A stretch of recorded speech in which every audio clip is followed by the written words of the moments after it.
حضرت امام مہدی مدینہ سے مکہ تشریف لے آئیں گے۔ اہل مکہ کی ایک جماعت حجرہ اسود و مقام ابراہیم کے درمیان آپ سے بیعت کرے گی۔ حالانکہ آپ اس منصب امامت پر راضی نہ ہوں گے۔ آپ کا اسم گرامی محمد، باپ کا نام عبداللہ اور ماں کا نام آمینہ ہوگا۔ آپ حضرت فاطمہ الزہرا کی اولاد سے ہوں گے۔ آپ کی عمر مبارک اس وقت 40 سال ہوگی۔ ان حالات میں ماوراء النہر سے ایک شخص حارث حراس نام اہل اسلام کی مدد کے لیے ایک لشکر بھیجے گا جس کا مقدمہ منصور کے زیر کمان ہوگا۔ یہ لشکر راستے میں بہت سے عیسائیوں اور بددینوں کا صفایا کرے گا۔ ظالم سفیانی جس کا ذکر اوپر ہوا اپنا لشکر امام مہدی کے مقابلے کے لیے بھیجے گا جو شکست کھائے گا۔ اس کے بعد خود سفیان لشکر کے ساتھ مقابلے کے لیے آئے گا اور مقام بیدا میں مکہ و مدینہ کے درمیان لشکر سمیت زمین میں دھس جائے گا۔ صرف ایک شخص بچے گا جو امام مہدی کو اس واقعے کی خبر دے گا۔ حضرت امام کی اس کرامت کی خبر دور دور پہنچ جائے گی۔ شام کے ابدال اور عراق کے اوتاد آپ کے دست مبارک پر بیعت کریں گے۔ فوج مدینہ کے علاوہ باقی عرب و یمن کے لوگ بکثرت آپ کے لشکر میں داخل ہو جائیں گے۔ افواج اسلام کی خبر سن کر نصارے بھی ممالک روم وغیرہ سے لشکر جرار لے کر شام میں جمع ہو جائیں گے۔ لشکر کفار میں 80 جھنڈے ہوں گے اور ہر جھنڈے تلے 12,000 سوار ہوں گے۔ امام مہدی مکہ سے بغرض زیارت مدینہ منورہ جائیں گے اور وہاں سے ملک شام پہنچیں گے۔ حلب یاد دمشق کے نواح میں لشکر کفار سے مقابلہ ہوگا۔ حضرت امام کے لشکر کا تہائی حصہ بھاگ جائے گا جن کی موت کفر پر ہوگی، اور ایک تہائی شہادت سے مشرف ہوگا اور باقی تہائی فتح پائے گا۔ دوسرے روز امام مہدی موصوف نصاری کے مقابلے کے لیے نکلیں گے۔ مسلمانوں کی ایک جماعت عہد کرے گی کہ بغیر فتح پائے یا شہید ہوئے میدان سے واپس نہ آئیں گے۔ یہ سب کے سب شہید ہو جائیں گے۔ اگلے روز پھر ایک جماعت یہی عہد کرے گی اور جام شہادت نوش کرے گی۔ اسی طرح تیسرے دن بھی وقوع میں آئے گا۔ چوتھے روز بقیہ اہل اسلام کفار پر فتح پائے گے، مگر اس سے کسی کو خوشی نہ ہوگی، کیونکہ اس لڑائی میں بہت سے خاندان ایسے ہوں گے جن میں فیضی ایک بچہ ہوگا۔ اس کے بعد امام موصوف نظم و نسق میں مشغول ہوں گے اور دنیا کو عدل و انصاف سے بھر دیں گے۔ پھر ایک سخت لڑائی کے بعد قسطنطنیہ فتح ہو جائے گا۔ جب اہل اسلام غنائم قسطنطنیہ تقسیم کر رہے ہوں گے تو شیطان آواز دے گا کہ دجال تمہارے اہل و اولاد میں آ گیا ہے۔ یہ سنتے ہی غنائم چھوڑ کر دجال کی طرف متوجہ ہوں گے اور 10 سوار بطور تلیہ خبر لانے کے لیے بھیجیں گے۔ ان کی نسبت حضور رسول کریم صلی اللہ علیہ وسلم نے فرمایا کہ میں ان کے نام، ان کے باپوں کے نام، ان کے گھوڑوں کی رنگ جانتا ہوں، اور وہ اس وقت روئے زمین پر بہترین سواروں میں سے ہوں گے۔ یہ افواہ غلط ثابت ہوگی۔ لشکر اسلام جب قسطنطنیہ سے روانہ ہو کر شام پہنچے گا تو جنگ عظیم سے 7ویں سال شام و عراق کے درمیان ایک راستے سے دجال ظاہر ہوگا۔ اس کے ظہور سے پہلے 2 سال قحط رہے گا۔ تیسرے سال دوران قحط ہی اس کا ظہور ہوگا۔ دجال کی ایک آنکھ اور ایک ابرو بالکل نہ ہوگی، بلکہ وہ جگہ ہموار ہوگی۔ ممسوح العین ہونے کے سبب سے اسے مسیح الدجال کہتے ہیں۔ وہ ایک بڑے گدھے پر سوار ہوگا اور اس کی پیشانی کے درمیان کافر لکھا ہوگا۔ صرف جسے اہل ایمان کاتب پڑھ لیں گے۔ وہ روئے زمین پر پھرے گا اور لوگوں کو اپنی الوحیت کی دعوت دے گا، اور وہ اسی غرض کے لیے اپنے سرایہ مختلف اطراف میں بھیجے گا۔ اس کے ساتھ ایک باغ ہوگا جسے وہ جنت کہے گا، ایک آگ ہوگی جسے وہ دوزخ بتائے گا۔ موافقین کو وہ اپنی بحشت میں اور مخالفین کو اپنی دوزخ میں ڈالے گا، مگر حقیقت میں وہ بحشت دوزخ کی خاصیت رکھتی ہوگی اور دوزخ باغ بحشت کی مانند ہوگی۔ اس کے پاس اشیاء خوردنی کا بڑا ذخیرہ ہوگا، اس میں سے جسے چاہے دے گا۔ لوگوں کو آزمائش کے لیے اس سے خارق عادت امور ظاہر ہوں گے۔ جو لوگ اس پر ایمان لائیں گے ان کے لیے آسمان کو حکم دے گا تو مینا برسنے لگے گا، زمین کو حکم دے گا تو گھاس اور زراعت بکثرت اگائے گی. جو انکار کریں گے ان سے مینا اور زراعت و نباتات کو روک دے گا. ایک ویرانے میں پہنچے گا تو زمین سے کہے گا کہ اپنے خزانے نکال دے. چنانچہ اس ویرانے کے خزانے اس کے پیچھے چلیں گے. بعض آدمیوں سے کہے گا کہ میں تمہارے مردہ ماں باپ کو زندہ کر دیتا ہوں اگر تم میری خدائی پر ایمان لاؤ. پھر وہ شیطان کو حکم دے گا کہ زمین میں سے ان کے ماں باپ کے ہم شکل ہو کر نکلو. چنانچہ وہ ایسا ہی کریں گے. اسی طرح اس کے لشکری ایک مومن کو پیش کریں گے. وہ دیکھتے ہی کہہ دے گا لوگو یہ تو دجال ہے جس کا ذکر رسول اللہ صلی اللہ علیہ وسلم نے کر دیا ہے. یہ سن کر دجال حکم دے گا کہ اس کو لٹا کر اس کا سر توڑ دو. ایسا ہی کیا جائے گا. پھر دجال اس سے پوچھے گا کیا تو مجھ پر ایمان نہیں لاتا؟ مومن جواب دے گا کہ تو جھوٹا مسیح ہے. پھر دجال کے حکم سے سر سے پاؤں تک اس کے 2 ٹکڑے کیے جائیں گے. دجال دونوں ٹکڑوں کے درمیان چلے گا اور کہے گا اٹھ. وہ اٹھ بیٹھے گا.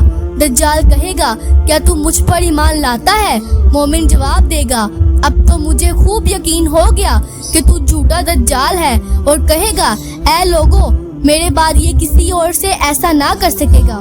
بعد ازاں دجال اسے ذبح کرنا چاہے گا مگر نہ کر سکے گا اور اسے اپنی دوزخ میں پھینک دے گا مگر وہ اس مومن کے لیے جنت ہو جائے گی. حضور صلی اللہ علیہ وسلم نے فرمایا ہے کہ وہ مومن اللہ کے نزدیک بڑا شہید ہوگا. الغرض دجال مختلف مقامات پر جائے گا. شام سے اصفہان میں پہنچے گا. وہاں 70,000 یہودی اس کے پیروں بن جائیں گے. پھرتا پھرتا سرحد یمن پر پہنچ جائے گا. وہاں سے مکہ معظمہ کا قصد کرے گا مگر فرشتوں کی محافظت کے سبب اس میں داخل نہ ہو سکے گا. پھر مدینہ منورہ میں پہنچے گا. اس وقت مدینہ طیبہ کے 7 دروازے ہوں گے. ہر دروازے پر 2 فرشتے محافظ ہوں گے. اس لیے شہر کے اندر داخل نہ ہو سکے گا. یہاں سے وہ لوگوں کو گمراہ کرتا ہوا شام کی طرف روانہ ہوگا. قبل اس کے دجال دمشق میں پہنچے گا. امام مہدی علیہ السلام وہاں پہنچ کر جنگ کی تیاری کر چکے ہوں گے. اسی اثنا میں اچانک اللہ تعالی حضرت مسیح بن مریم علیہ السلام کو آسمان سے بھیجے گا. آپ 2 فرشتوں کے بازوؤں پر ہاتھ رکھے ہوئے زرد رنگ کا جوڑا زیبتن کیے ہوئے نہایت نورانی شکل میں دمشق کے مشرقی جانب سفید مینارہ پر اتریں گے اور اس امت کی تکریم و تعظیم کی جہت سے حضرت امام مہدی کے پیچھے نماز پڑھیں گے. پھر لشکر اسلام لشکر دجال پر حملہ کرے گا. گمسان کا مورچہ ہوگا. اس وقت دم عیسیٰ کی ایک خاصیت ہوگی کہ جہاں تک آپ کی نظر کی رسائی ہوگی وہاں تک آپ کا سانس بھی پہنچے گا اور جس کافر تک وہ پہنچے گا ہلاک ہو جائے گا اور دجال بھاگ جائے گا. مگر حضرت مسیح علیہ السلام اس کو بیت المقدس کے قریب موضوع لد کے دروازے میں جالیں گے اور نیزے سے اس کا کام تمام کر دیں گے. لشکر اسلام لشکر دجال کے قتل و غارت میں مشغول ہو جائے گا. لشکر دجال میں جو یہود ہوں گے ان کو کوئی چیز پناہ نہ دے گی.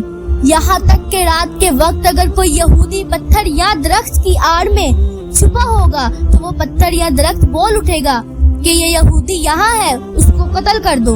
زمین پر دجال کا فتنہ 40 دن رہے گا جن میں سے ایک دن 1 سال, ایک دن 1 مہینے اور ایک دن 1 ہفتے کی مانند ہوگا. باقی دن معمولی دنوں کی مانند ہوں گے. صحابہ کرام رضی اللہ تعالی عنہم نے رسول اللہ صلی اللہ علیہ وسلم سے دریافت کیا جو دن 1 سال کے برابر ہوگا کیا اس میں ایک دن کی نمازیں کافی ہوں گی؟ آپ نے فرمایا کہ نہیں, 1 سال کی نمازیں اس دن میں تخمینہ سے ادا کرنی ہوگی. دجال کے فتنے کے رفع ہونے کے بعد حضرت مسیح علیہ السلام اصلاحات میں مشغول ہوں گے. سلیب کو توڑ دیں گے, خنزیر کو قتل کر دیں گے اور کفار سے جزیہ قبول نہ کیا جائے گا سوائے قبول اسلام اور قتل کے دوسرا حکم نہ ہوگا. سب کافر مسلمان ہو جائیں گے. امام مہدی علیہ السلام کی خلافت 7, 8 یا 9 سال کی ہوگی. اس کے بعد آپ کا وصال ہوگا. حضرت عیسیٰ علیہ السلام آپ کے جنازے کی نماز پڑھائیں گے. اس کے بعد لوگ امن و امان کی زندگی بسر کرتے ہوں گے کہ اللہ تعالیٰ حضرت عیسیٰ علیہ السلام کی طرف وہی بھیجے گا کہ میں ایسے بندے نکالنے والا ہوں کہ کسی میں ان کے ساتھ لڑنے کی طاقت تو قدرت نہیں ہے